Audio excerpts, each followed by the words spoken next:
नमस्कार। आप देख रहे हैं बुलंद आवाज पूजा सिंह के साथ। दोस्तों, आज उत्तर प्रदेश विधानसभा के शीतकालीन सत्र का पहला दिन था, जो कि बहुत ही ज्यादा हंगामेदार रहा। क्या है पूरा मामला, क्यों हंगामेदार रहा और किसको सदन के बाहर धरने पर बैठना पड़ा, आइए आपको बताते हैं।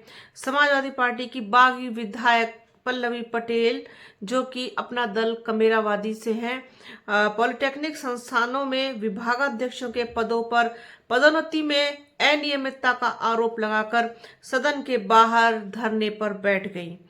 विधानसभा में सपा की बागी विधायक पल्लवी पटेल पॉलिटेक्निक संस्थानों में विभागाध्यक्षों के पदों पर पदोन्नति में अनियमितता का आरोप लगाकर इस पर चर्चा कराने की उन्होंने मांग की थी, लेकिन विधानसभा अध्यक्ष सतीश महाना ने उनकी मांगों को नियमों का हवाला देकर के खारिज कर दिया।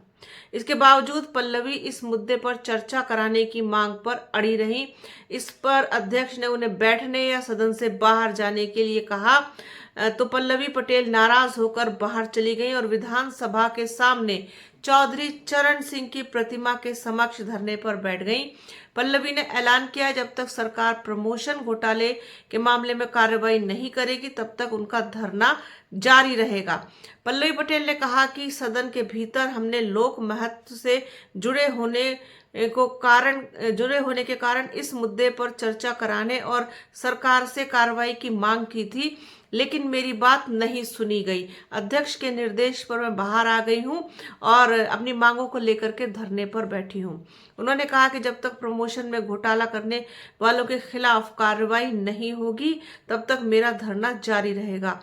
उन्होंने कहा कि पॉलिटेक्निक संस्थानों में नियमों को ताक पर रखकर 250 लोगों को प्रमोशन दिया गया है। इसमें पिछड़ों के हक मारे गए हैं, पिछड़े वर्ग के यानी कि पिछड़े समाज के हकों को मारा गया है। इस वजह से वो जांच कराने की मांग कर रही हैं, इस पर बात करने की मांग कर रही हैं और इसी पर उन्होंने सवाल उठाया। और आप जानते हैं कि सवालों से सख्त नफरत है भारतीय जनता पार्टी को। वो किसी भी तरीके के सवालों से परहेज करती है, बस उनसे कोई सवाल न किया जाए। सवाल करेंगे तो इसी तरीके का व्यवहार वो किया जाएगा किसी के साथ भी। अध्यक्ष सतीश महाना ने पल्लवी पटेल के सवाल उठाने के बाद सदन को स्थगित कर दिया। साथ ही साथ उनको बाहर जाने के लिए कहा, उनके माइक को बंद करने के लिए कहा, जिसके बाद वो नाराज होकर के बाहर धरने पर बैठ गई और इस पर जांच कराने की मांग के साथ ही साथ और भी मुद्दे, संभल से रिलेटेड विपक्ष का मुद्दा था, उस पर घेरने का प्रयास किया गया। दूसरे और जो जरूरी मुद्दे थे उस पर भी सरकार को घेरने की कोशिश की गई। पल्लवी पटेल ने कहा कि पॉलिटेक्निक में विभाग अध्यक्ष का पद सीधी भर्ती द्वारा उत्तर प्रदेश लोक सेवा आयोग द्वारा कराने का प्रावधान है, लेकिन नियमों को ताक पर रखकर 250 पदों को पदोन्नति से भर दिया गया। ऐसे में पिछड़ों को मिलने वाला आरक्षण खत्म कर दिया गया। अगर आयोग से यह सीधी भर्ती होती तो नियमानुसार पिछड़े और SC ST को आरक्षण का लाभ मिलता। पल्लवी ने आरोप लगाया कि गलत तरीके से प्रमोशन पाने वाले सभी लोगों से 25-25 लाख रुपए वसूले गए हैं। इसके आगे पल्लवी पटेल ने कहा कि पदोन्नति में बड़ा खेल हुआ है। पदोन्नति तो पुराने नियमावली से की गई है, लेकिन वेतनमान नई नियमावली के मुताबिक किया गया है। यही नहीं, विभाग अध्यक्ष के लिए तय शैक्षिक योग्यता भी नहीं देखी गई, उसकी भी अनदेखी की गई है।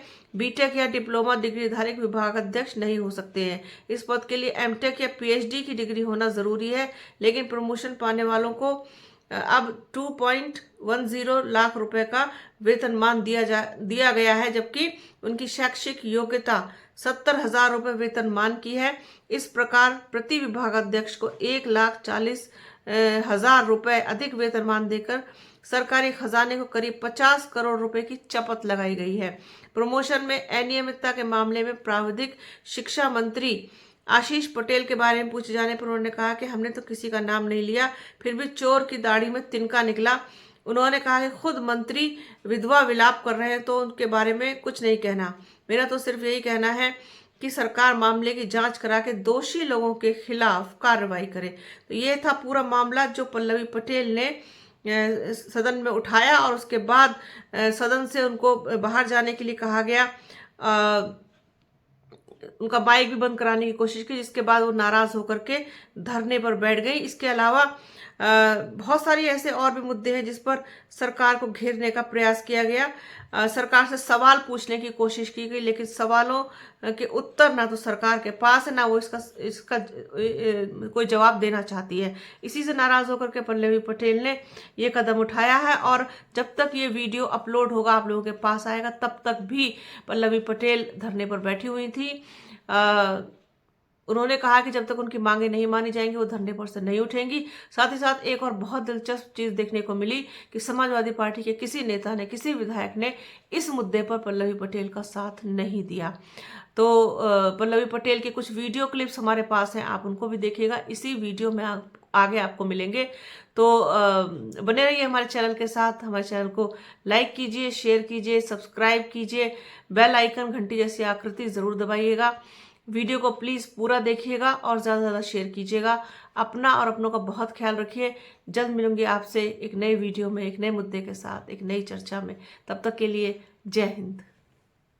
बहुत ही गंभीर विषय को मैं उठाना चाहती हूँ और आपके समक्ष सत्ता पक्ष के समस्त सदस्यों की तरफ उंगली इंगित करते हुए कहना चाहती हूँ कि भारतीय जनता पार्टी की वर्तमान में सदन में बैठी हुई सरकार अखंड तरीके से भ्रष्टाचार में डूबी हुई है, जातिगत शोषण का जीता जागता नमूना है और विशेष रूप से पिछड़ों विरोधी सरकार है और ये सामंतवादी सरकार है। और ऐसा मैं इसलिए कह रही हूँ क्योंकि जब जब और जहाँ भी पिछड़ों के नेता प्रतिपक्ष, मैं आप नियम आपने नहीं बताया, तमाम मैं आपको एक अवसर, एक मिनट पल्लवी जी, डॉक्टर पल्लवी जी, क्या व्यवस्थित कर रहे हैं। माननीय नेता प्रतिपक्ष, एक मिनट, एक सेकंड, माननीय नेता प्रतिपक्ष,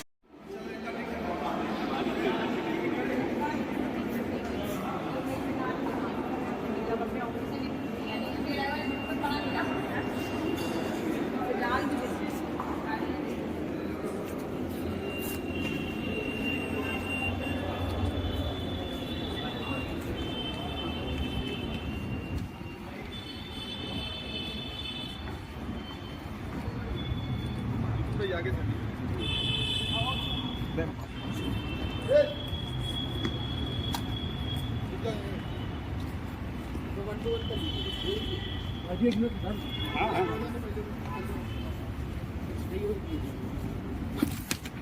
आराम से चोट ना लगे।